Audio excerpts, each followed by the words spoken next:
Je suis reconnaissant pour l'opportunité qui m'a été accordée et je suis reconnaissant pour tous les ouvriers qui ont travaillé pour ce moment. Amen. J'aimerais d'entrée parler d'un phénomène que j'ai vécu. C'est une parenthèse durant un culte. Non, pas durant un culte, durant un film. Et il était une personne qui arrivait au pouvoir, qui n'était pas préparée à prendre les rênes. Alléluia.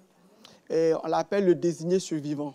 Normalement, dans le système judiciaire, on désigne telle personne au cas où, s'il arrive un jour malheur au président et au vice-président, c'est cette personne qui prend la fonction.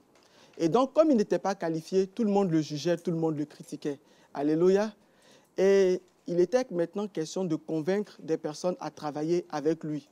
Et donc, l'équipe qui l'entourait devait convaincre un jeune qui était d'origine arabe, mais qui avait la naturalisation américaine, de travailler avec ce président que tout le monde méprisait. Donc, tout le monde a mis des stratégies en place. Chacun lui a dit non, tu dois lui dire ça, ça va toucher son cœur. Tu dois faire ci, ça va toucher son cœur. Et il est arrivé, c'était une crise. Donc, une bombe avait sauté, le président, le vice-président était mort. Et il fallait trouver le discours juste. Alléluia, pour rebooster tout le monde, pour que le gouvernement reprenne ses fonctions, pour que le gouvernement reprenne à fonctionner correctement. Il a dit une phrase qui m'a marqué. Il a regardé les journalistes, il a regardé les personnes qui devaient convaincre et il leur a dit ceci. Je n'ai pas la capacité de vous convaincre, mais je vais vous dire ceci. En période de crise, personne ne fait ce qu'il aime, mais chacun fait ce qui est nécessaire pour le bon fonctionnement du système. Je leur ai dit, il a dit en période de crise, personne ne fait ce qu'il aime. Chacun fait ce qui est nécessaire pour le bon fonctionnement du système. Alléluia. Qu'est-ce que je veux dire par là? Quel est le lien avec mon thème ce matin? L'Église est une administration. Il y aura toujours des crises dans l'Église. Ça fait partie du processus. J'aimerais que tu gardes ceci en mémoire. Quand les situations de crise se présenteront à l'Église, avant de juger l'Église, avant de juger le patriarche, avant de juger un pasteur, même dans ton ministère, comprends une chose. Retiens qu'en période de crise, personne ne fait ce qu'il aime. Tu seras amené à faire quelque chose d'autre qu'en réalité tu n'aimes pas. Alléluia. La sœur Sabine n'a jamais pensé se tenir un dimanche tout un culte pour tenir la louange et l'adoration. Situation oblige. Mais qu'en serait-il de toi quand le moment viendra? Le thème que nous avons eu à traiter toute cette année, c'est la maturité. Et durant cette année, la crise s'est présentée à chacun de nous.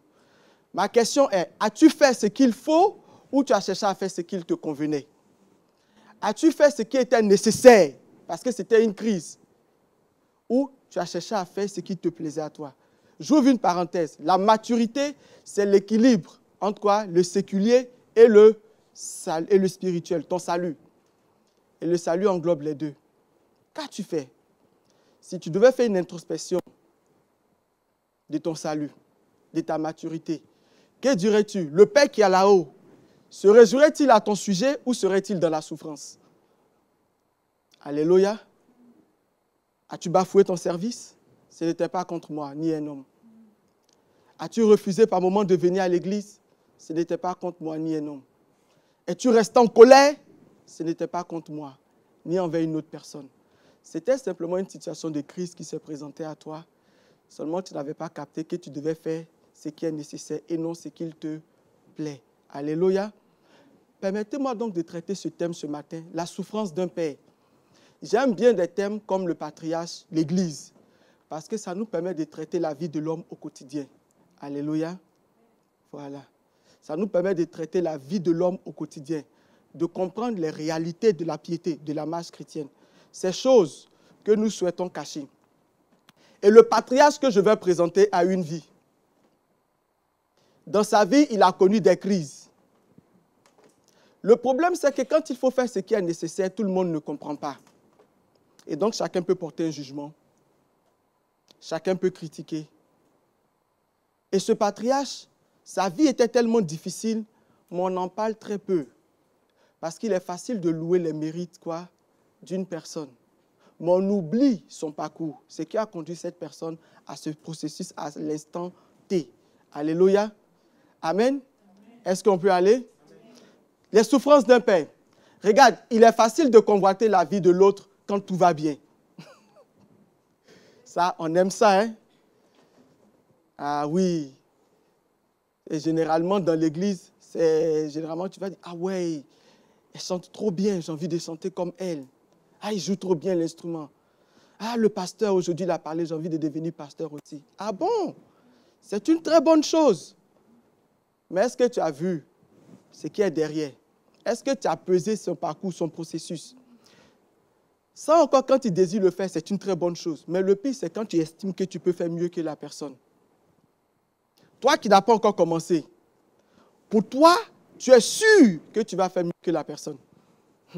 Il n'existe pas de vie sans souffrance. Hein? Autant se dire la vérité dès le début. Hein? Comme ça, au moins, on est d'accord. Il n'y a pas de vie sans souffrance.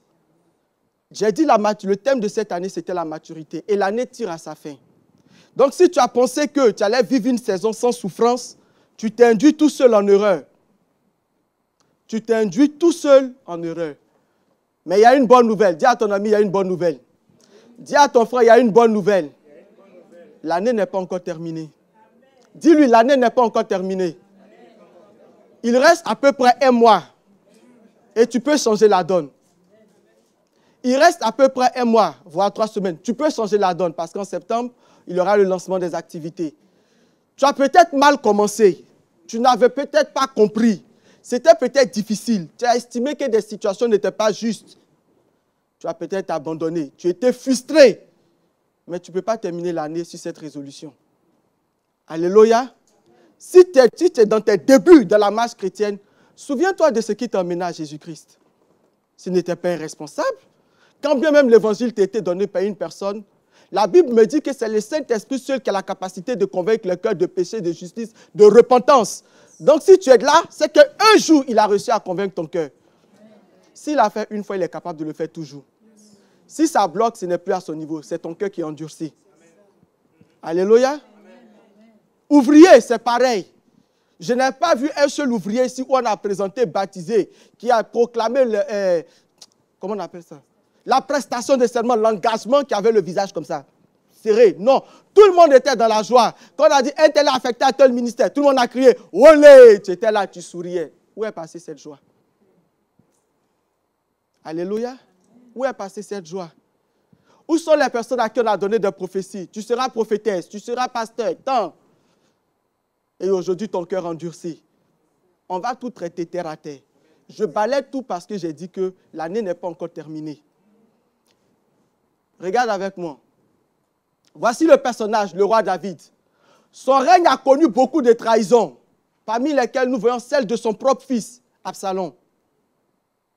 Mais il a tenu. Il n'y a pas qu'Absalom.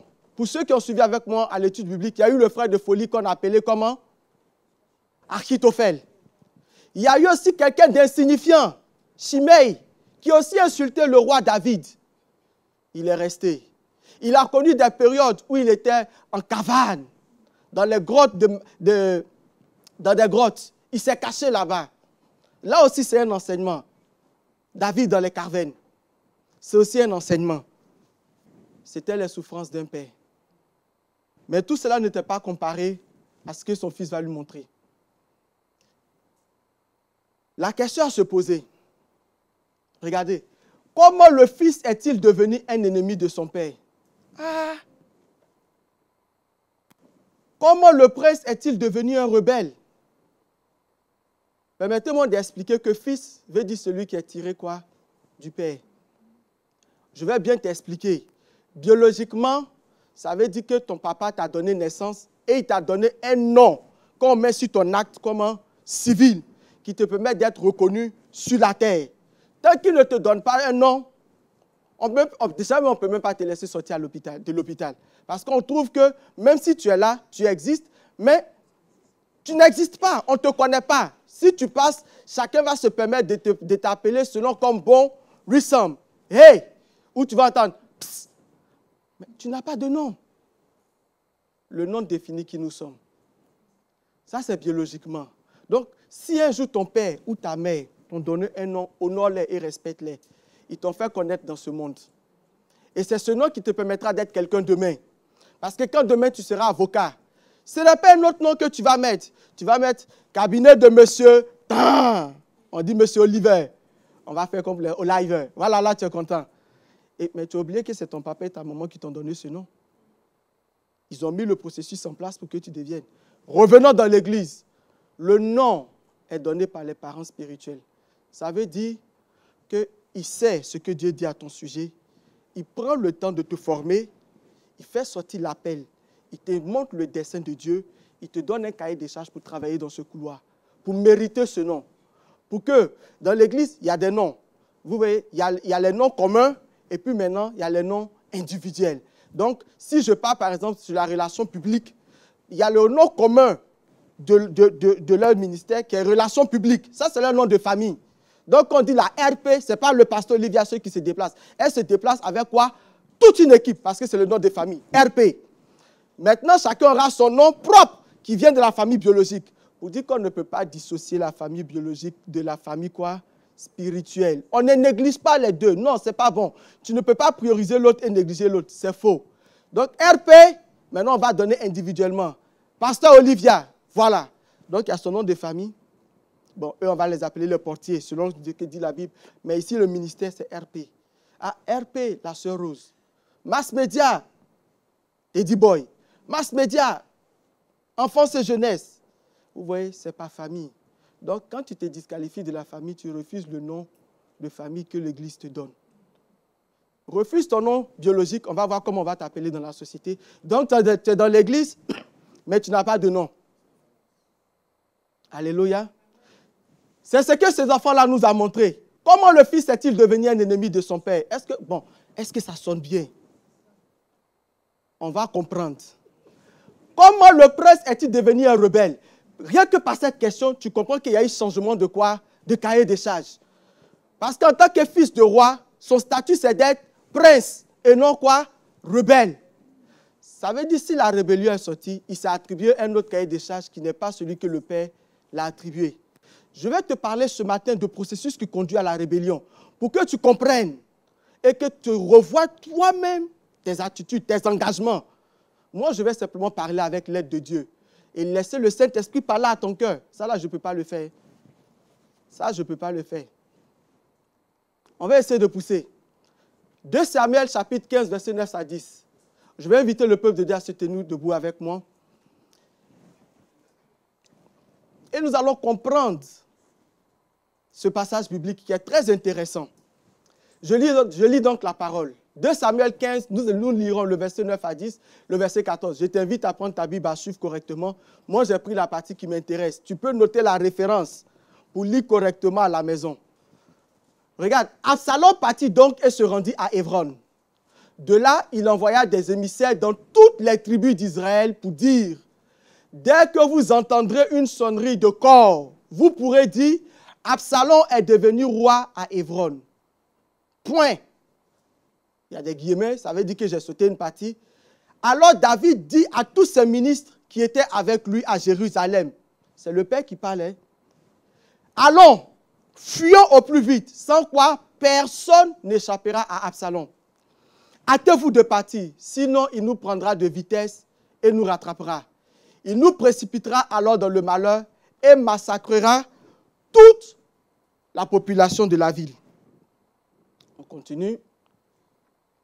2 Samuel 19, verset 1er, ce sont des références. Vous pouvez lire pour mieux comprendre toute l'histoire. Donc, normalement, ça commence du chapitre 13, chapitre 14, 15, 16, 17, 18, 19. Il faut lire pour comprendre. Absalom, alors le roi frémit. J'ouvre une parenthèse. L'enfant, il a fini de faire sa rébellion. Hein. Il est mort. Parce que le processus de la rébellion, la fin, elle se connaît, c'est la mort. Ce n'est rien d'autre. Il est mort, mais regardez le roi. La Bible dit, alors le roi frémit. Il monta dans la chambre supérieure au-dessus de la porte et pleura. Tout en marchant et sanglotant pour montrer la souffrance. On va comprendre pourquoi il a pleuré. Il ne cessait de répéter: mon fils Absalom, mon fils Absalom, mon fils Absalom, si seulement j'étais mort à ta place. Absalom mon fils, Absalom mon fils, mon fils. Alléluia. Veuillez vous asseoir. Là, j'essaie de planter le cadre Je suis en train de traiter les souffrances d'un père, la souffrance d'un patriarche. Il a enduré la souffrance de plusieurs, mais celle de son fils était à un autre degré. Le peuple pleure son fils, mort dans sa rébellion. Malgré l'amour du père, qu'il aurait souhaité mourir à la place du fils. Cela ne change rien, le statut. Le fils était quoi? Rebelle. Écoute, dans l'église, tu peux faire tout ce que tu veux. L'amour peut-être de Dieu ne changera pas pour toi. Mais ton statut que tu t'as attribué toi-même restera. Si tu ne changes pas, ce statut restera. Et le diable aime cela. Parce que quand tu quittes cette terre des hommes, c'est ce statut qui t'accompagne. Écoute, quand on quitte la terre, il y a deux statuts qui nous accompagnent. C'est soit le statut qui t'a donné l'église, et tu te bats pour garder cela, et c'est au ciel, on le reconnaît. Soit tu t'attribues un autre statut, et que tu vas aussi te battre pour conserver, et ce sera l'enfer qui va reconnaître cela. Alors je te pose la question, quel statut veux-tu garder? Le statut que te donne l'église accompagné d'une grâce qu'on appelle la vie éternelle. Le statut que tu t'attribues pour l'enfer, aussi accompagné, on appelle ça le châtiment éternel. C'est des choses qu'on a peur de le dire. Mais ce matin, que l'Esprit de Dieu m'aide à le dire. Mais à le dire avec vérité.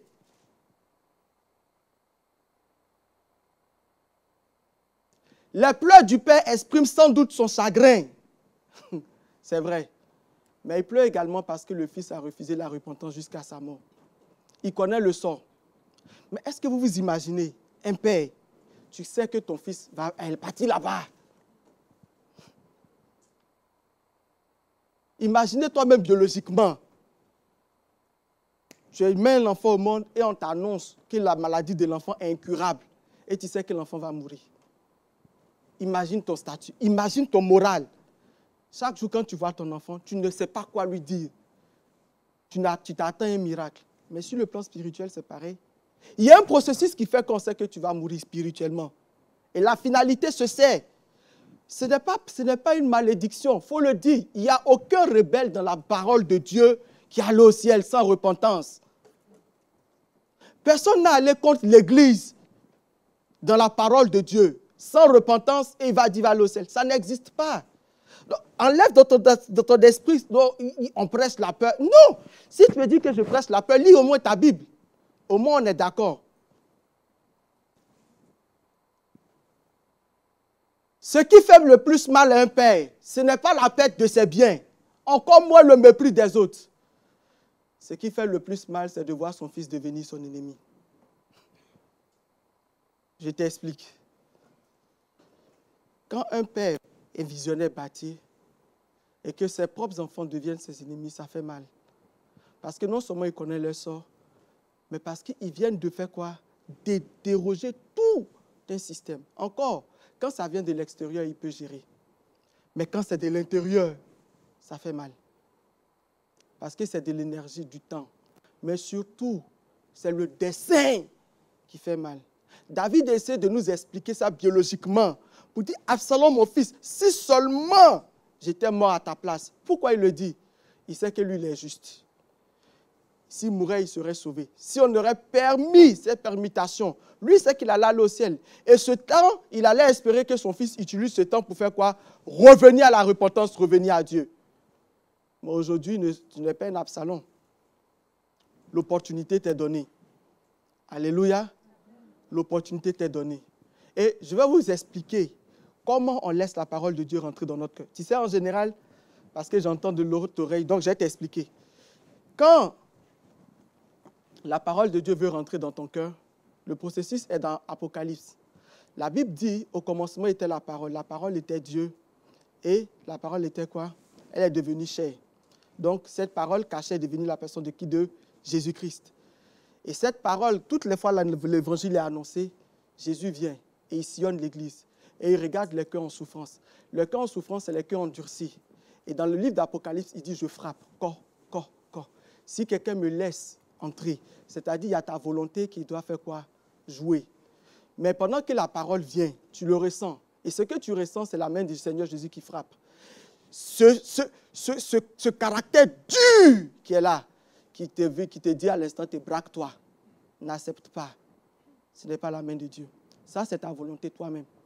Parce que tu as fini par bâtir une muraille auquel tu te sens bien là-dedans.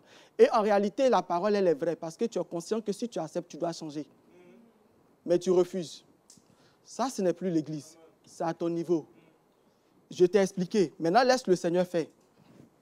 Alléluia. On peut poursuivre? Il n'existe aucune excuse qui justifie la rébellion d'une personne. La rébellion reste tout simplement la rébellion. Dis tout ce que tu veux. Je suis dans mon avant-propos. La rébellion reste quoi? La rébellion. Et je vais t'expliquer, étape par étape, comment on y arrive pour que tu comprennes. Parce que si je peux parler de cela, ça veut dire que moi-même que tu vois, j'ai échappé belle à la rébellion. Non, moi, je le dis. Hein. Après, si tu veux te moquer, libre à toi. J'ai échappé. J'ai échappé parce que, comme je l'ai dit, il n'existe aucune vie sans souffrance. C'est faux. Il n'existe pas de marche chrétienne sans injustice. C'est faux. Il n'existe pas d'église où les parents spirituels sont au top. C'est faux. Sinon, on ne dirait pas qu'ils sont des hommes de Dieu. Il n'existe aucune famille où il n'y a pas de conflit. C'est faux. Parce que là où il y a les hommes, il y a toujours de problèmes. Mais par contre, ce qui change la différence, ce sont les hommes qui décident de changer les circonstances. C'est là la différence. Donc, ton église peut être... Mais qu'est-ce que toi, tu décides de faire? Parce qu'en réalité, ce que tu combats, c'est ton homme intérieur. Hein? Bon. Allons seulement. Personne ne naît rebelle. Personne ne veut le devenir. La preuve. Quand on dit que tu es rebelle, tu te fâches. Ça veut dire que tu n'as pas envie de devenir rebelle. Et pourtant, ça arrive. N'est-ce pas? Mon frère Sébastien, ça arrive, non? Est-ce que c'est Dieu qui te demande d'être rebelle? Déjà, la rébellion commence. Déjà, même tout ce que tu combats dans l'église, combat ton propre salut. Ça, peut-être, on ne te l'a jamais dit, mais je vais te l'expliquer bien. Ce que tu combats dans l'église, combat ton salut. Parce que l'église est la seule instance que Dieu, sur terre, a établie pour garantir. Non, premièrement, pour donner. Deuxièmement, garantir le salut des hommes.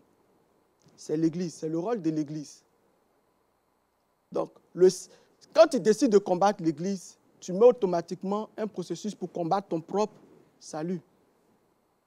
L'église est l'ambassade du ciel. C'est-à-dire, il y a un royaume. Elle représente l'ambassade sur terre. Toi, tu combats l'ambassade sur terre. Et tu espères que le royaume d'en haut t'accepte. Bon. Bible que je lis là. Le premier qui a combattu là-bas, là, l'ambassade là-bas, là, le royaume là-bas, là, on l'a chassé. Toi, tu es ici, tu dois partir.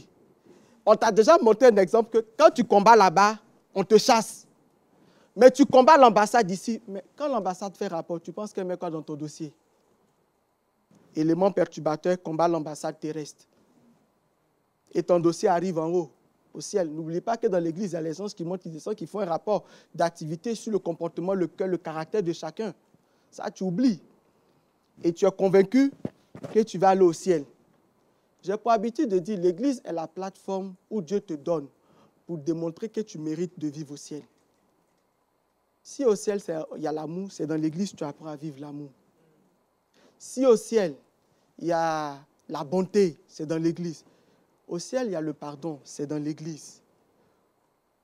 Mais toi, l'église t'a donné, tu ne fais pas. Mais tu veux dire à Dieu de te faire confiance sur toi, ta parole, qu'au ciel, tu vas changer.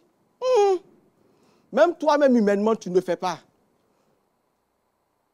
Même, regardez, quand tu vas chercher du travail, on prend ton CV, tout ce que tu écris là-dessus. C'est bien beau. On dit, waouh, c'est vrai. On dit, bon, tu as dit que tu as eu tant, tu as eu diplôme de ça. Souvent, même, il dit, bon, tu as le diplôme avec toi. Et même quand tu montres le diplôme, pourquoi on ne te signe pas tout le temps? On dit, faisons, donne-lui on va tester d'abord pour voir si ce qu'il a mis sur papier là, ça correspond à ce qu'il nous a dit. Quand ça ne correspond pas, on dit fin de contrat. Tu ne mérites pas le poste. Et au ciel, où tu dois aller servir, continuer l'œuvre, le poste qui t'a attribué, tu veux aller au ciel sur la base de ta parole, de toi, ton CV pour dire, je suis une personne qui sait pardonner, je Je suis une personne remplie d'amour. Je suis intègre. Tu as mis ça sur ton CV et tu vas aller présenter à Dieu. Et Dieu n'a qu'à te croire sur parole. Lui-même qui a dit que le cœur de l'homme est méchant. Il n'a qu'à te croire sur parole. Tu n'as pas lu où il a dit qu'il a la foi, il a l'amour, hein, mais il reste prudent. Il ne va pas te faire confiance sur parole. Il faut prouver à l'église. Et si tu es prêt, Dieu va susciter des hommes dans l'église pour tester. On veut les preuves. L'église aime travailler avec les preuves. Devenir rebelle d'un processus. Connaître le processus peut nous éviter ce piège mortel. Alléluia. Et c'est sur ça que nous allons nous attarder ce matin. Quel processus se met en place? Il y en a plusieurs, mais nous allons traiter les 4 majeurs. Pas aujourd'hui. Aujourd'hui, nous allons traiter un seulement. Mais je vais vous montrer les 4 processus majeurs qui conduisent à une rébellion garantie. Comme ça, quand on va commencer, déjà quand je vais te présenter les 4, l'Esprit de Dieu va t'aider. Bon, à moins si tu veux être honnête, hein, il va t'aider. Regarde. Définition de processus. Processus veut dire, bon, ça c'est ce qu'on va s'attarder là-dessus. Enchaînement ordonné de faits ou de phénomènes répondant à un certain schéma et aboutissant à quelque chose. Je t'explique. C'est tout simplement un mécanisme. C'est-à-dire que tu ne peux pas changer. C'est un couloir, c'est une ligne tracée. Si tu rentres là-dedans, la finalité est garantie. Tu ne peux pas changer. Donc, être rebelle là, on ne n'est pas rebelle, on le devient. Ça veut dire que tu as emprunté un processus. Et donc, le but, c'est que tu réalises. Est-ce que tu as commencé le processus? Si tu as commencé le processus, arrête-toi. Parce que la finalité, tu finiras par devenir rebelle, que tu le veuilles ou pas. Quand un mécanisme est mis en place, on ne peut pas l'arrêter. Voici les étapes, les 4 majeures que nous allons aborder. Premièrement, la frustration. On vit ça dans l'église ou pas? L'église, il faut m'aider. Qui n'a jamais été frustré dans l'église? Ça là, tu vas connaître dans l'église la frustration. La perte de bonne conscience. Ça arrive, hein? C'est des étapes. C'est-à-dire la frustration prend le pas. Si tu ne travailles pas, ça va terminer à ce qu'on appelle la perte de bonne conscience. La perte de bonne conscience, c'est ce que le Polynéen en a abordé. Il dit cette perte de bonne conscience, que certains l'ont égaré et ils ont fait naufrage quoi, dans leur foi. Ils en ont fait naufrage. Et il va plus loin. Il dit que, afin qu'ils apprennent à ne plus blasphémer, je les ai livrés moi-même à Satan. La perte de bonne conscience. Je ne développe pas ça parce qu'on aura le temps de revenir. Un esprit libertin. La perte de bonne conscience, ça symbolise la conscience morte. Mais on abordera ça plus tard.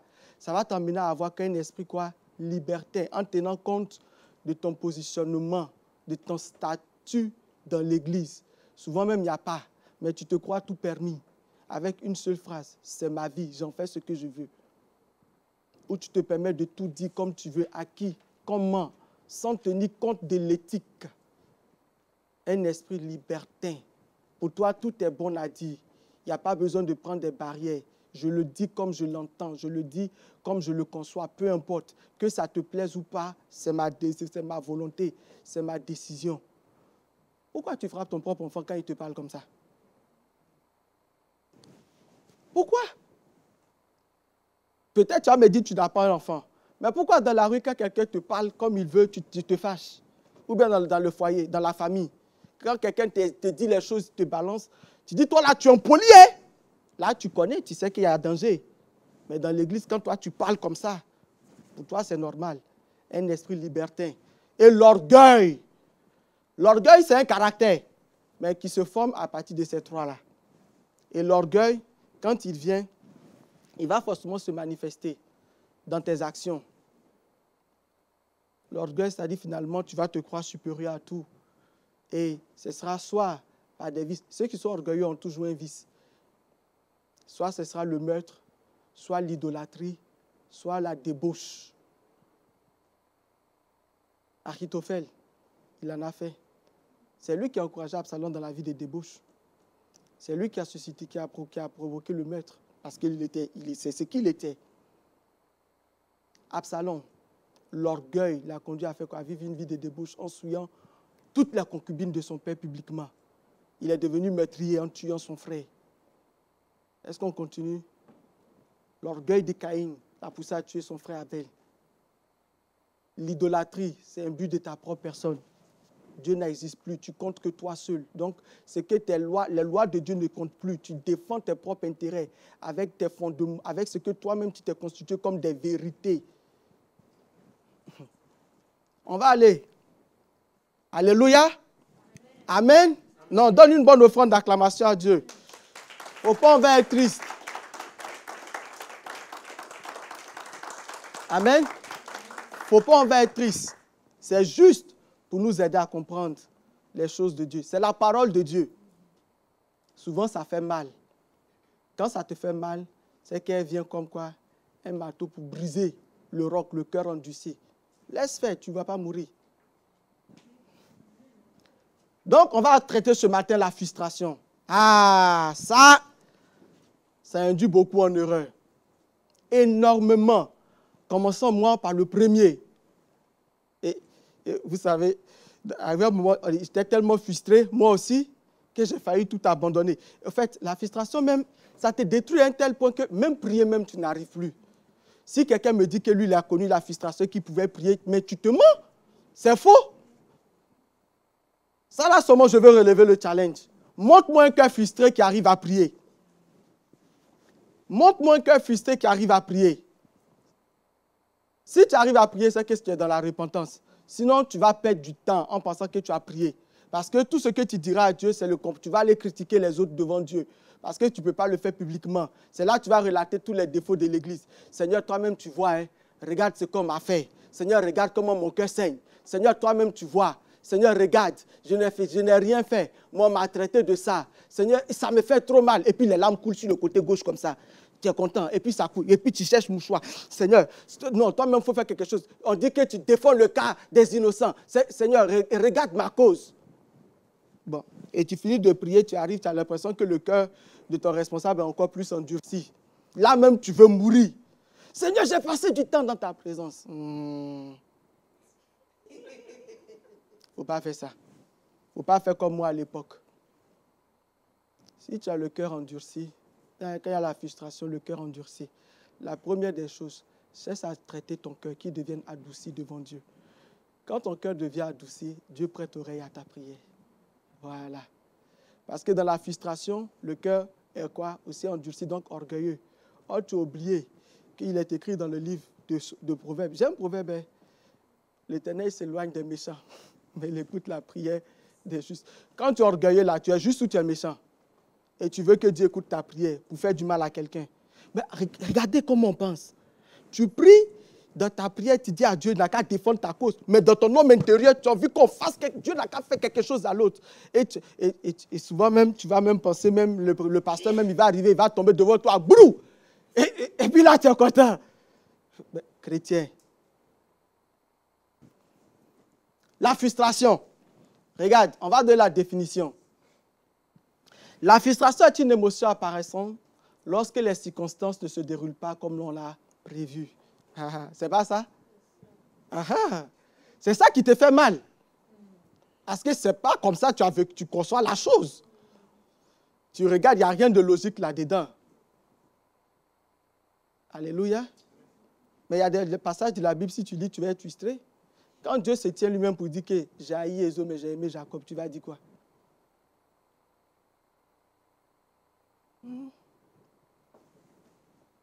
Et pourtant, c'est le même Dieu qui a inspiré Jacob à s'humilier devant Ésaü.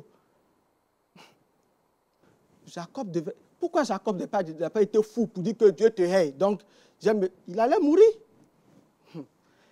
Elle a une résultante de l'empressement, du manque de patience, du désir de contrôle et de l'orgueil. Or, ce matin, j'ai fait la connaissance d'un jeune. J'aime bien son prénom, Patience. Alléluia. Patience. La patience. Ah, la patience, c'est quelque chose qui nous met à rude épreuve. La patience. Quand le Seigneur décide de travailler ta patience, là, en général, ce sont les circonstances que tu n'apprécies pas. Mais là, il faut que tu te souviennes au début.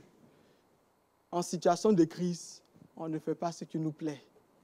On fait ce qui est nécessaire. Alléluia. On va pousser. C'est ça là même que je vais traiter. La frustration nous apparaît comme un affront. Une injustice qu'on n'a pas à subir, ni à supporter, qu'on ne mérite pas. Et c'est là, quand tu vois la personne parler, elle bouillonne. Non, c'est pas possible. Tu ne peux pas me faire ça à moi, quand même. Tu parles jusqu'à toi-même, tu ajoutes quand même là-dessus. Tout sauf ça. Et tu vas aller plus loin. Tout le monde peut me faire ça, sauf lui. Lui, il n'a pas le droit. Elle n'a pas le droit.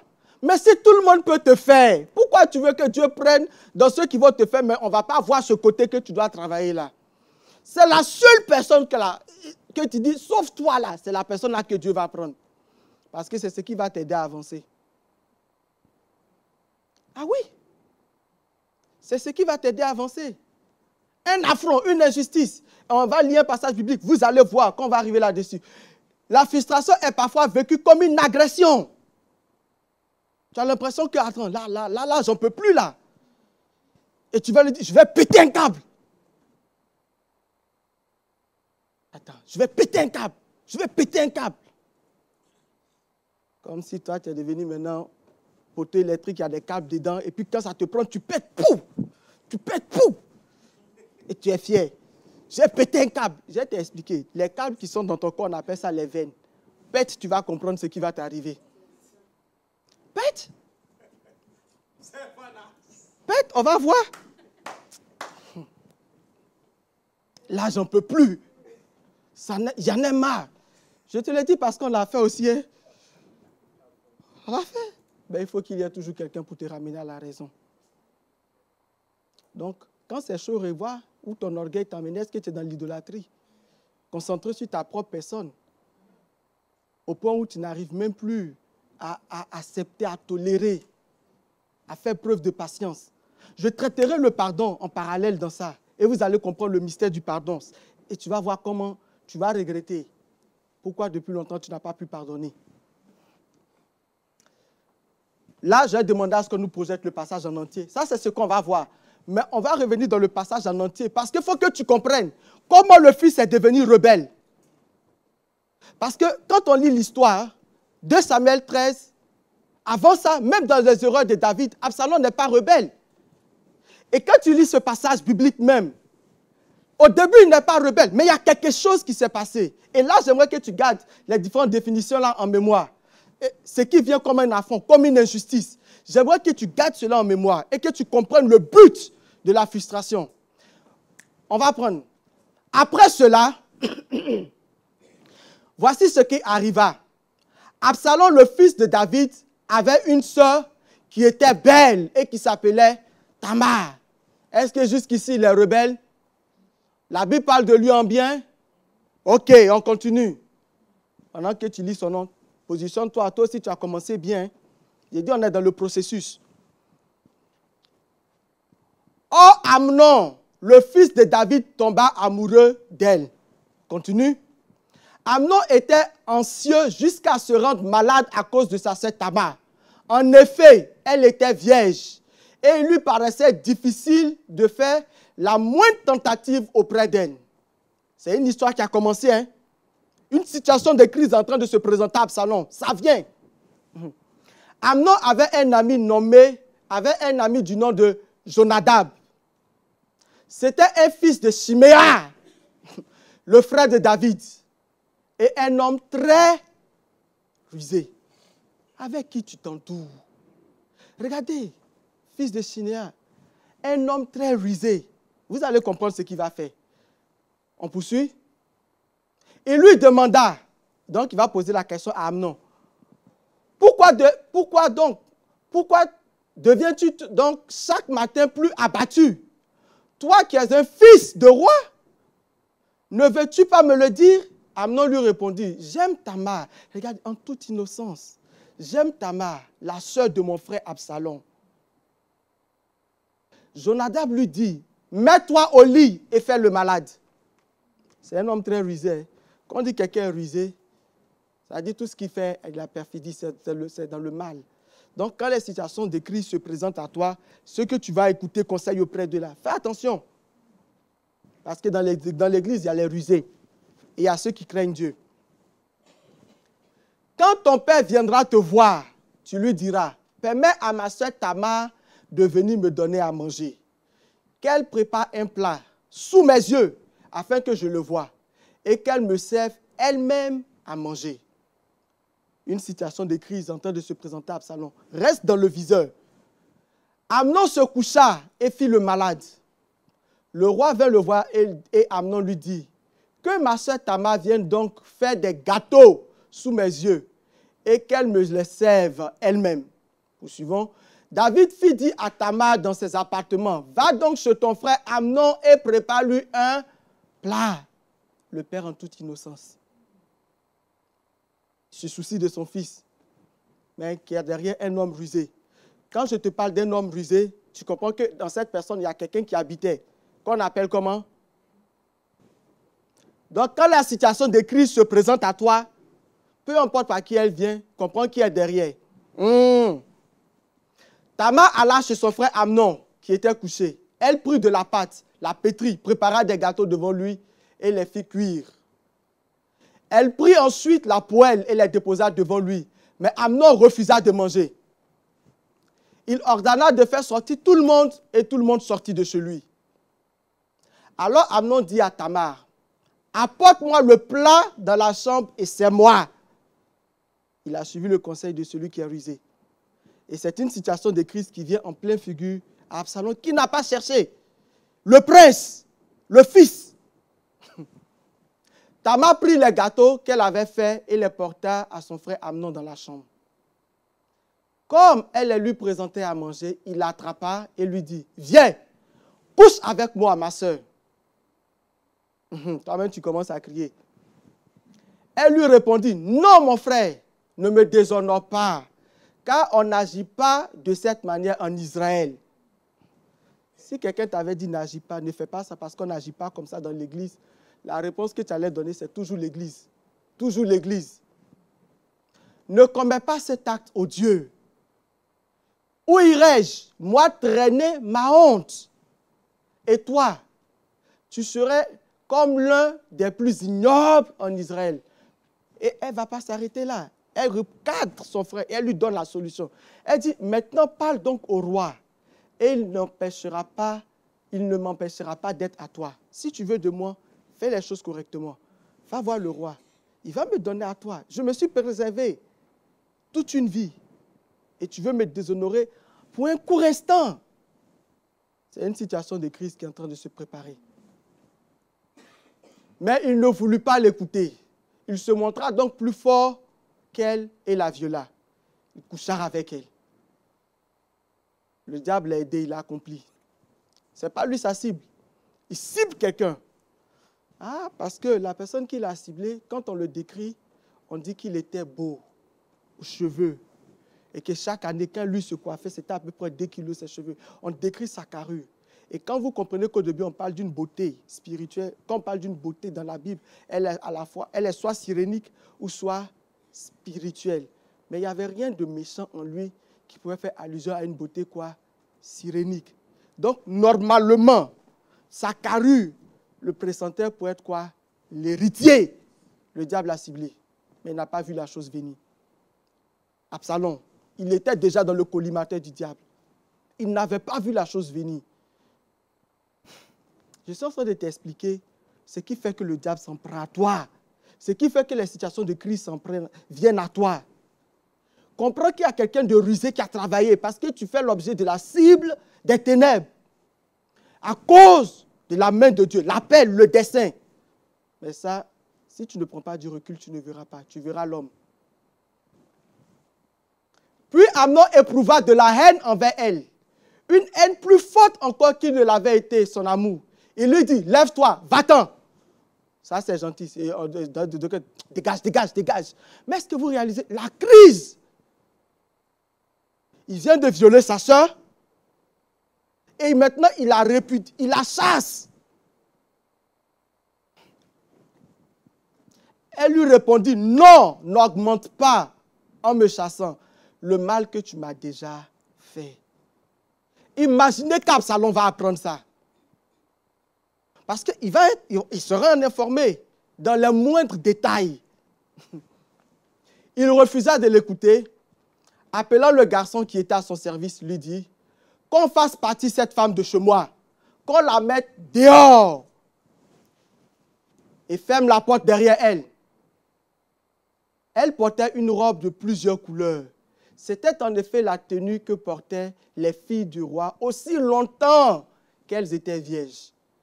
Le serviteur d'Amnon la fit sortir et ferma la porte derrière elle.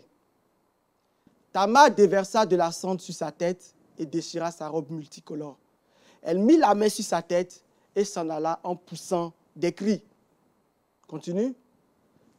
Dans sa souffrance, son frère aîné va venir maintenant s'en enquérir. Regardez l'attitude. Il dit, son frère Absalom lui dit, est-ce que ton frère Amnon a couché avec toi? Parce qu'il voit qu'elle a déchiré sa robe. Il a compris ce qui s'est passé. Sans explication, il sait. Maintenant, ma soeur, regardez jusqu'à là. Je vous ai dit que c'est les situations de crise qui font que les personnes changent. Si elles ne décident pas de faire ce qui est nécessaire, mais qu'elles décident de faire ce qui leur convient. Il dit, maintenant, ma soeur, garde le silence, car c'est ton frère. Il n'est pas méchant. Regardez la situation qui s'est présentée à lui comme un boum. Mais pour le moment, il encaisse. Il a le sens de la responsabilité de la famille. Il comprend que le linge sale se gère en famille, comme on peut le dire. Ça ne doit pas être une crise qui doit venir déstabiliser le royaume. Donc, regardez au début ses propos. Il dit maintenant, ma soeur, garde le silence, car c'est ton frère. Ne prends pas cette affaire trop à cœur. Et Tamar s'en alla accabler chez son frère Absalom. Il essayait de gérer, mais c'est une situation de crise qu'il a reçue de plein fouet. Ça a déjà orchestré une blessure en lui. À partir de là, songe. Je sais peut-être t'expliquer que les situations qui orchestrent la frustration viennent en plein fouet et te blessent de l'intérieur. Ce n'est pas du jeu. Ce n'est pas du jeu. Mais on va voir. Le roi a pris tout ce qui s'était passé et il en fut irrité. Point. Aïe, aïe, aïe, aïe, aïe, aïe, aïe. Attendez, revenez s'il vous plaît. Le roi a pris tout ce qui s'est passé. Qu'est-ce qu'il a fait? Tout ce qu'il a fait, la Bible dit quoi? Il en fut simplement quoi? Irrité. Donc, imaginez dans la tête d'Absalom. Il essayait de gérer. On s'attendait à ce que quoi? Quand le roi la prenne, le roi fasse quoi? Justice. Qu'il fasse le nécessaire. Mais la Bible dit, le roi fut simplement quoi? Irrité. Ça veut dire quoi? A-t-il fait une remarque à Amnon? L'a-t-il sanctionné? Les situations de crise. La frustration va se présenter. Puisque le roi est resté uniquement sur ça, regarde la suite. Quant à Absalom, regardez la différence. Est-ce qu'on peut revenir, s'il vous plaît? Encore? Ici, là, entre celui qui dit, est-ce que maintenant, ma soeur, garde le silence, car c'est ton frère. Ne prends pas cette affaire trop à cœur. Il essayait d'imaginer sa posture vis-à-vis de sa soeur en train de conseiller, en espérant une action du roi, de leur papa. Mais ça ne viendra pas. Maintenant, regardez comment ça va basculer. Oui? Quant à Absalom, il ne parla ni en bien, ni en mal à Amnon. Il éprouva de la haine pour lui parce qu'il avait déshonoré sa sœur Tamar. 2 ans après, comme les tondeurs de moutons, voilà, bref, 2 ans après, il va planifier la mort de son frère Amnon. Alléluia. Amen. Donc, vous avez pu voir, c'est bon, on peut revenir à mon diapo. Voici une situation de crise qui s'est présentée à Absalom. Le prince. Normalement, tout le monde le pressentait pour l'héritier. Le fils, défendait les intérêts du père. L'amour, le respect qu'il avait pour son papa était trop élevé. Au point où même, regardez, on viole sa soeur. Il dit, ma soeur, s'il te plaît, ne prends pas cela trop à cœur. C'est une situation qui est venue de plein fouet. Il était blessé, mais il a cherché. C'est pourquoi je vous ai dit, quand on a vu la définition de la frustration, on dit c'est ce qu'on ne maîtrise pas, ce qu'on ne contrôle pas, qui vient comme un sentiment d'injustice. On se dit qu'on n'a pas subi cela, on ne mérite pas cela. Jusqu'à là, il a conseillé sa soeur dans le bon sens. Mais le fait que son papa n'a pas réagi, parce que David se faisait vieux, il laissait traîner les affaires pour gérer. Il était dans ses vieux jours. Ou à Salon, c'était plus bon. En un instant, quelque chose a changé dans la vie d'Absalom. La Bible dit qu'il ne parla ni en bien ni en mal à son frère Amnon. Écoute, quand quelqu'un est joyeux dans l'église, je ne parle pas des timides, mais quelqu'un qui était en joie du jour au lendemain, ne parle plus. Il vient et dit, je viens, je fais juste mon culte, je pars. Tu viens de nous dire que tu as connu une frustration. Si tu veux, mens-toi. Nous, on sait que tu as connu une frustration. Quand il y a quelque chose, qu'est-ce que tu en penses? Non, je préfère ne pas parler dans cette église-là. On connaît les choses, comment ça se passe. Tu vas faire ça jusqu'à quand? C'est ce qu'il a dit. Il n'adressa plus la parole à Amnon, ni en bien ni en mal, car il avait pris en haine à cause du viol de sa sœur Tamar.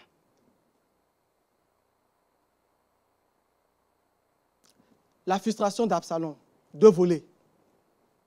Pour lui, je vous ai dit une situation de crise se présentait. Le viol de sa sœur Tamar et le manque de sanctions de son frère Amnon. Ça, c'était la goutte d'eau qui a fait déborder le vase. En générant, lui, quoi, la frustration.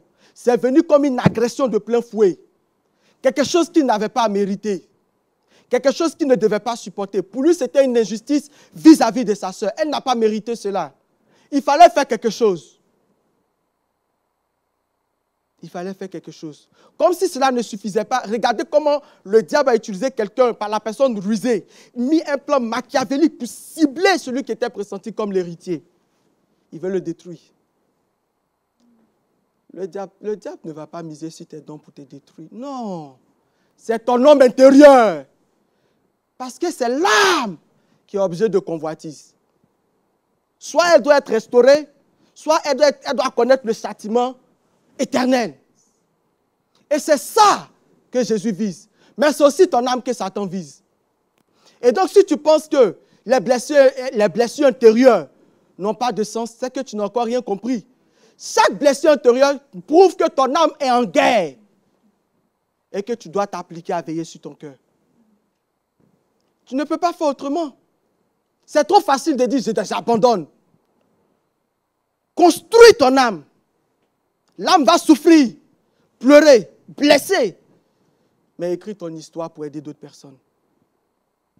Alléluia. Les blessures intérieures, plus l'injustice, vont générer en lui la haine. En un instant, l'amour s'est transformé en haine. Parce que jusqu'à là, il n'a jamais détesté son frère. Il n'a jamais détesté le roi. Mais en un instant, une seule décision, une seule pensée l'a traversé l'esprit. Lorsque ce sentiment d'injustice a pris place, la haine a pris forme. Qui est en train de gagner du terrain? Le diable. La haine, je ne l'ai pas inventée. La Bible dit qu'il a pris son frère en haine. Le fossé entre l'amour et la haine n'est que d'un pas. C'est la décision que tu choisis. Pour haïr une personne, on n'a pas besoin d'excuses. Pour aimer quelqu'un, tu n'as pas non plus besoin d'excuses. Tu décides. C'est ça. Sa chute commence par une frustration personnelle qui va influencer ses émotions. Ses émotions vont influencer ses pensées. Ses pensées vont influencer maintenant ses décisions. C'est pas ce qui se passe dans le secret pour chacun de nous. Les blessures intérieures, là, c'est quoi? Ce sont des émotions qui sont mises en cœur, au cœur du jeu. C'est ce qui te fait mal. C'est ton âme qui crie souffrance. Et comme tu souffres, ça va maintenant toucher quoi? Tes pensées. Donc, dis-moi si tu arrives à prier. Parce que quand j'ai dit au début, c'est faux, moi, quand je suis frustré, je prie. Maintenant, je t'ai mis la réalité. Ça là, tu penses que Absalom a prié de toi à moi. Toi-même, tu vis cette situation de crise. Tu penses que tu vas prier, sincèrement. Peut-être après, tu vas te ressaisir. Mais il te sera difficile tout de suite de dire, Seigneur, il ne faut pas se mentir. Et ensuite, les décisions.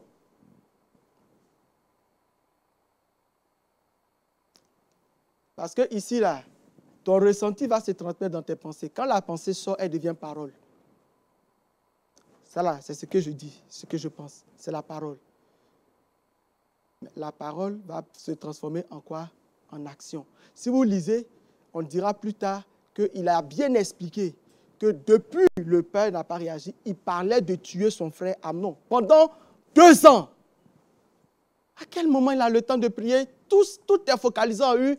Tout en lui est haine, colère, rage, amertume.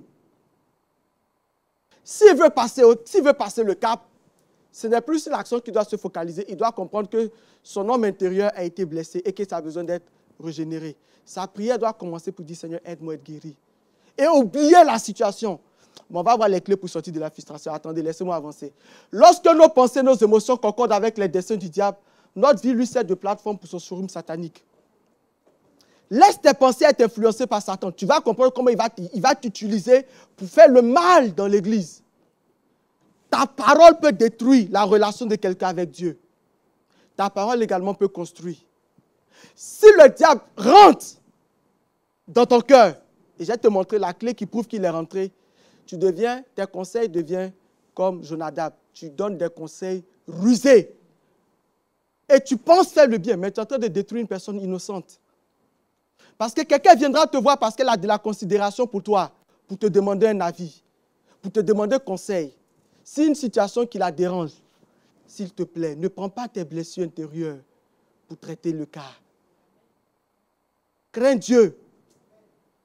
Au moins, si tu veux parler, sois honnête. Si tu veux parler des blessures, explique tout le processus.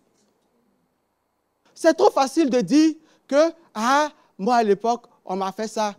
On m'a sanctionné, on m'a mis sous discipline. Dis-nous ce que tu as fait. Qu'est-ce qu'on t'a dit? Qu'est-ce qui s'est mis auparavant au processus, en amont? Et tu n'as pas obéi. Ça, la faut nous dire qu'il y a eu ça, tu n'as pas obéi. Il y a eu ça, tu n'as pas obéi. Et finalement, ça a orchestré, ça a engendré ça. Si tu fais cela, on va voir. D'aucuns poussent leurs parents à haïr Dieu, à détester l'Église. Parce qu'ils ne veulent pas dire la vérité. Dis la vérité à tes parents. S'ils craignent Dieu, tu vas voir. J'ai été mis sous discipline, j'ai dit la vérité à ma mère. J'ai expliqué tout le processus. Elle m'a dit, tu es méchant. Elle m'a engueulé. Elle m'a dit, non seulement tu n'as pas écouté l'église, tu as fait un ami la honte sur une fille. Il faut que je m'excuse auprès de sa mère. Parce que je n'étais pas éduqué comme ça. Et toi, obéis à la sous-discipline, jusqu'à ce qu'on lève ta sous-discipline. Parce que je lui ai expliqué, j'ai été honnête. J'ai dit, l'église, voici les règles, voilà ça. Je n'ai pas respecté ça, il y a eu ça, il y a eu ça, il y a eu ça. Elle m'a dit, tu es méchant. C'est de ta faute. Imaginez si j'avais menti. Ça m'a aidé parce que quand l'école pastorale est venue, elle m'a dit, voilà, maintenant quand tu as enlevé, je t'accompagne. Je t'ai engueulé parce que tu avais mal fait, mais je veux aussi t'aider financièrement à poursuivre ton parcours. Si je l'avais menti, elle allait haïr l'église. À votre avis, elle allait débourser 1 euro pour m'aider? Non. Elle allait me dire, quitte cette église.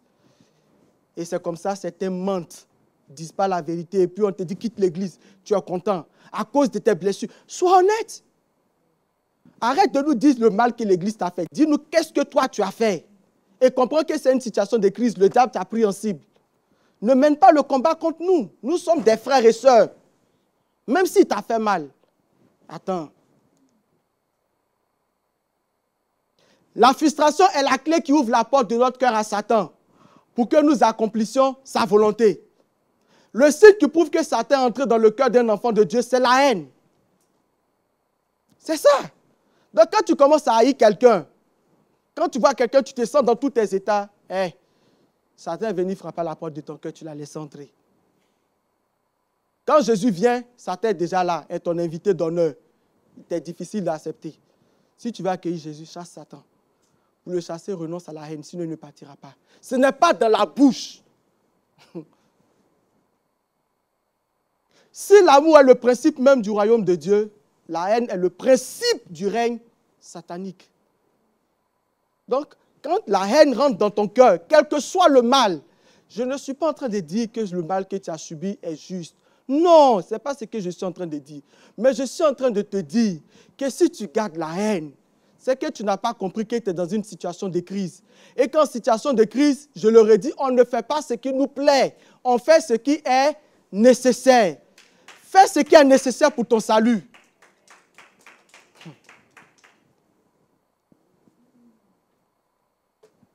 Il est difficile de percevoir, de recevoir ou de donner de la bonté lorsque la frustration prend place en nous. Ça te fait tellement mal que tu ne vois plus le bien. C'est ce qui va occasionner quoi? La perte de bonne conscience. Parce que désormais, tu vas appeler le mal bien et le bien comment? Mal. Mais ça, ce sera pour une prochaine fois. On va aussi détailler. La frustration dans le cœur de l'homme lui donne d'établir sa propre conclusion logique pour en faire des vérités fondées sur son vécu. Ce qui gouverne désormais la personne dans ses actes, c'est ses expériences négatives. Tu as oublié qu'un jour tu as expérimenté la bonté de Dieu. Tu as oublié que toi un jour aussi tu as fait du tort à quelqu'un. Tu as oublié qu'à l'instant T, tu n'es que sur une histoire. Tu es là, hein? Tu n'as pas encore vu demain. On ne sait pas ce que toi tu vas faire demain. Hein? Toi qui trouves que pour ce qu'on t'a fait aujourd'hui est trop grave, là, on ne sait pas ce que toi tu vas faire demain. Attention. Attention.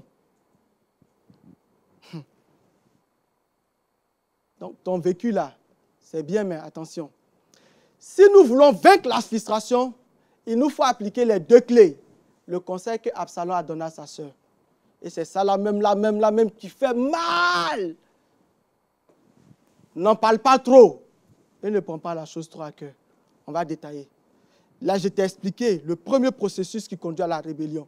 La frustration. Comment elle gagne le cœur des gens. Si des blessures, c'est une situation de crise qui se présente, sachant que l'ennemi, la personne qui est derrière est rusée. C'est l'adversaire, c'est le diable. Et il a un but. C'est toi qui l'as pris en cible. À cause du dessein de Dieu, de ce que Dieu veut faire avec toi. Il ne peut pas le permettre. Il ne joue pas franc jeu, il utilise toutes les cartes. Toute personne qui se met à sa disposition, il l'utilise pour t'abattre. Que vas-tu faire? C'est une situation de crise. Deux clés pour triompher de la frustration. Après, vous pourrez faire des recherches personnellement. Je partage ces deux clés parce qu'au début, c'est ce qu'Absalom avait compris. C'est ce qui l'a permis au début de rester toujours digne jusqu'à ce que lui aussi bascule. Il a dit, n'en parle pas trop et ne prends pas la chose trop à cœur. Regarde, n'en parle pas trop. Ça veut dire passer à autre chose. Ne pas s'attarder sur la situation. Veillez à ne pas ruminer constamment le mal. Je vais bien t'aider. Ça demande le contrôle de tes pensées et des décisions. Donc, ce que tu penses. Ne pas ruminer le mal. Passer à autre chose, j'ai décidé. C'est vrai, il y a eu tout ça, mais je vais laisser tomber. Waouh! Waouh! Je connais très peu de personnes qui ont la force face à une injustice de dire, je laisse tomber. Or, toutes les fois, ça je l'ai déjà dit, quand quelqu'un crée une situation de justice face à une injustice, c'est que derrière, il y a une vengeance cachée. Lorsqu'on réclame justice face à une injustice, c'est une forme de vengeance cachée. L'homme ne peut pas se faire justice soi-même. La question de la justice, elle est trop grande. C'est pourquoi Dieu a dit, à moi la justice, à moi la vengeance. N'entre pas dans ça, parce que tu vas t'égarer. Ça va te faire prendre le premier pas vers la rébellion. Le contrôle de nos pensées, de nos décisions. Ne prends pas la chose trop à cœur. C'est pardonner sans raison.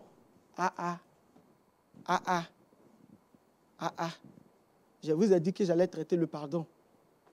Le pardon me garantit de ne pas être une autre personne. Le contrôle de nos émotions, de notre volonté. Je t'explique. Quand il y a une situation de crise qui se présente, ce n'est pas celui qui a fait le tort qui est en danger. C'est celui qui est innocent qui est en danger. Le pardon est la clé qui te garantit de ne pas être une autre personne. Pourquoi? Parce que si tu ne t'es pas pardonné, tu deviendras ce qu'on n'a jamais pensé. Qui aurait cru qu'Absalom serait un jour meurtrier? Qui aurait cru que le fils deviendrait un jour un ennemi du père? Qui aurait cru qu'un jour le prince deviendrait rebelle? Il n'a pas voulu pardonner. Et pour pardonner, ne cherche pas de raison. Fais-le tout simplement parce que tu es un enfant de Dieu. C'est pourquoi Dieu, le sachant, il a dit, celui qui ne pardonne pas, je ne pardonnerai pas non plus. On pardonnera à celui qui pardonne. Il n'a pas voulu être méchant. Le pardon est la clé qui me garantit de ne pas devenir une autre personne. Parce que quand la situation de crise se présente à toi, le but du diable, c'est que tu sois une autre personne, que tu sortes de ton couloir et que tu t'attribues un autre cahier des charges, une autre mission. Ce n'était pas son rôle d'être revendicateur, justicier. Non! Il était censé être simplement quoi?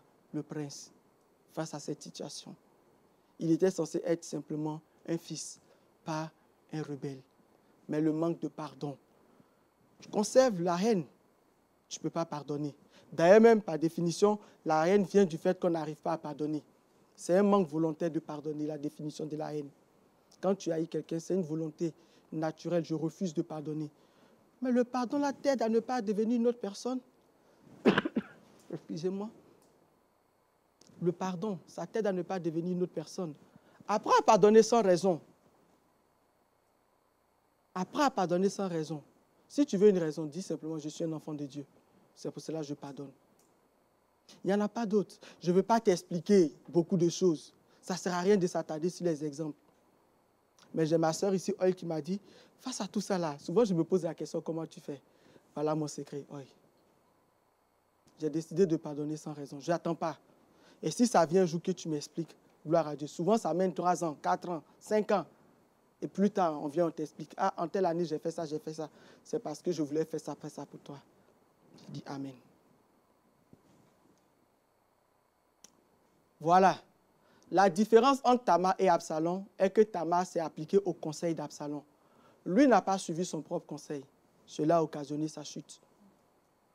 Pourquoi on ne parle pas de Tamar? Regardez tout ce qu'elle a subi. Son conseil, le conseil de son frère Absalom l'a aidé.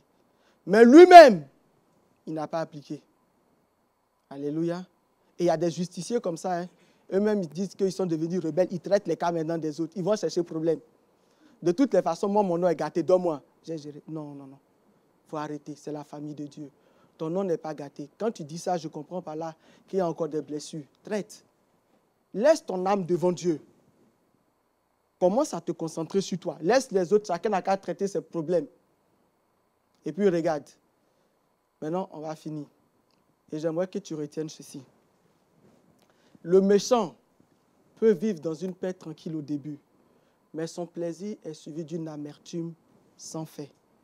Donc, quand quelqu'un fait le mal, tu as l'impression qu'on ne dit rien, tout va bien pour lui, c'est une situation d'injustice. Tu veux que... Attention, ce n'est qu'un temps. La fin, on connaît, ça sera avec amertume. Lisez la Bible, tous ceux qui étaient méchants. Ça se finit toujours par une tragédie, l'amertume. Mais par contre, regarde, le juste peut traverser des tribulations au début, mais une fois qu'il les a surmontées, sa félicité est éternelle et n'est suivie d'aucun chagrin. Alléluia. Et tu as la possibilité aujourd'hui, ce matin, de te positionner. Je t'ai expliqué le premier processus qui conduit à la rébellion. C'était une année baptisée maturité. J'ai expliqué au début, on a rigolé. Tu sais maintenant quelles sont tes décisions que tu as prises en début d'année. Tu connais les résolutions parce que l'homme intérieur a été blessé. Tu as déjà pris des résolutions, tu t'es dit, moi, jamais, plus jamais, je vais faire ça. Mais est-ce que quand tu réalises là, ça concorde avec ce que Dieu dit ou tu t'es fondé des vérités en te basant sur ton vécu? Sur quelle base as-tu pris ta décision? Je t'ai montré et j'ai été honnête avec toi. L'Église, il y aura des hommes qui feront toujours des erreurs. Mais ce que Dieu veut, c'est des hommes qui savent réécrire les erreurs des autres en se donnant eux-mêmes. Jésus a réécrit l'histoire de l'humanité en se donnant pour l'humanité. Et il a espéré. Il n'avait pas cette assurance que toi et moi allons un jour l'accepter. Peut-être même tu ne l'as pas accepté. Mais il a espéré. Il ne s'est pas donné de raison pour pardonner. Il l'a fait parce qu'il est fils de Dieu, il est enfant de Dieu. Nous sommes tous des filles et des enfants de Dieu. Ce matin, nous avons vu le premier processus. C'est des situations de crise que peut-être tu n'avais pas envisagées. mais qui ont forcément fait quoi? Affecter l'homme intérieur. Alléluia. La question c'est, comment veux-tu te positionner? Il y a des gens qui ont besoin de prendre l'initiative de pardonner. Il y a des gens qui ont besoin de prendre l'initiative de laisser Dieu restaurer leur âme. Il y a des gens qui ont besoin de prendre l'initiative, ne serait-ce que de rétablir leur relation avec Jésus. Je ne sais pas, il y a plusieurs chemins. Et ce n'est pas uniquement dans le cadre de l'Église. Il y a des maris qui ont besoin de pardonner à leurs femmes parce qu'elles les ont trahies. Même si tu ne vas plus continuer avec elles, la garder dans le foyer, tu dois quand même pardonner. Il y a des parents qui ont décidé de ne plus parler à leurs enfants. Comme il y a des enfants qui ne veulent plus parler à leurs parents. Ce n'est pas de Dieu. Non, tu ne peux pas aller au ciel avec ce comportement. Je regrette, mais je ne peux que te dire la vérité.